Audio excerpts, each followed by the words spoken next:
Father, yeah, yung B117, Father, well, of course, you have heard about the reports coming from Hong Kong that one of the passengers coming from the Philippines on December 22 tested positive for the B117 variant. However, ang sabi naman kanila ng DOH, they tested 305 samples using the Genome Center, of course, for gene sequencing, and they found no evidence to show that the UK variant is here.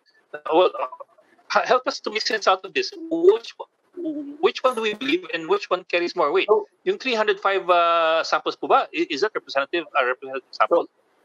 So you have to put everything into perspective first of all. So the B117 variant appeared in the United Kingdom in September, and it has been spreading gradually. So and it arrived in Singapore on the 6th of December. So this was 2 weeks before we closed our airport and our borders to UK. So it's not, one of the things you can imagine is that it entered the Philippines around the same time it entered Singapore at the beginning of December, when people from London were returning to Asia for Christmas. So you can imagine that. It's not, it would be plausible.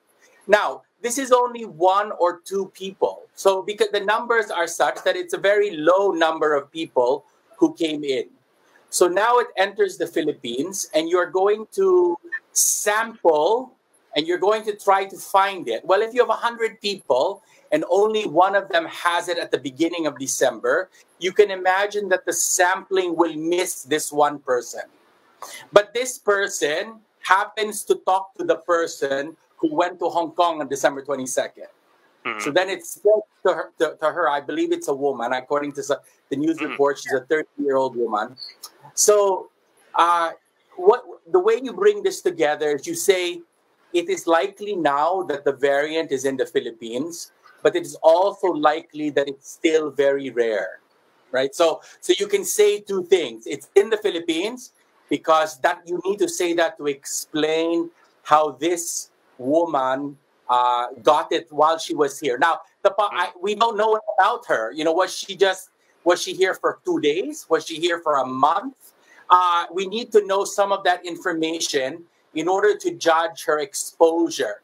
If she was here for 2 days, then it's possible she got it from someone else from where she came from. So we need more information. But at the moment, I think I would say 1, it's probably here, but it's still probably very rare. And that's why sampling from the Philippine Genome Center has not yet picked up.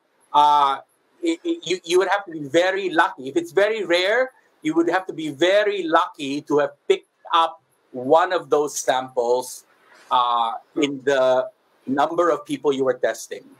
Hey, Father, outside of testing, given that one thing I think understand about B117 is they say it's 70% more mas nakakahawa siya, no? It's easier to spread. At a certain point, even while the testing capacity could be limited, will it start showing up in the numbers?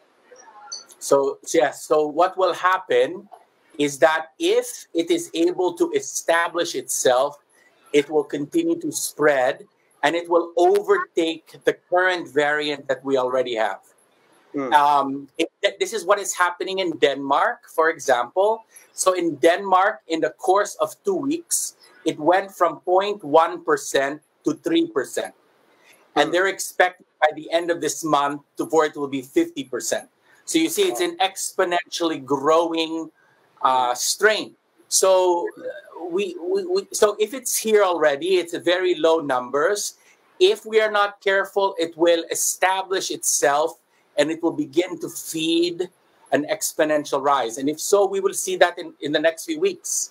If the variant has arrived and the Hong Kong scenario suggests it is here, we have to be extra careful about mobility, right? So you want to decrease mobility. So, and in the UK, they tried to do that. If you remember, in November, they tried to do a partial lockdown. But the variant was so transmissible that even during the lockdown, partial lockdown, it was spreading through the children because they did not lock down their schools. So they locked everything down, but their schools were open, so it was spreading amongst the children.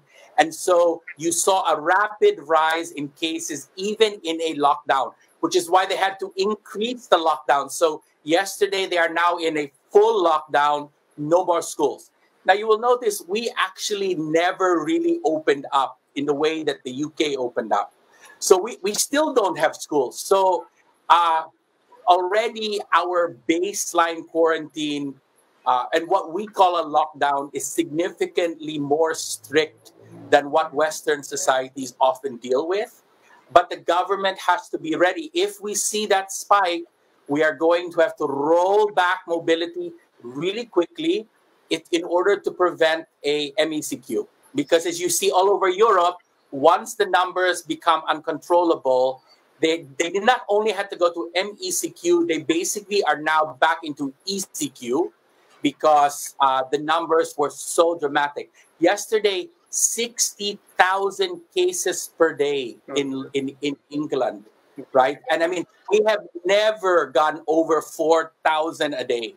4,000, we entered into MECQ in August. We cannot imagine 6,000 a day. I mean, our hospitals will be destroyed by that number.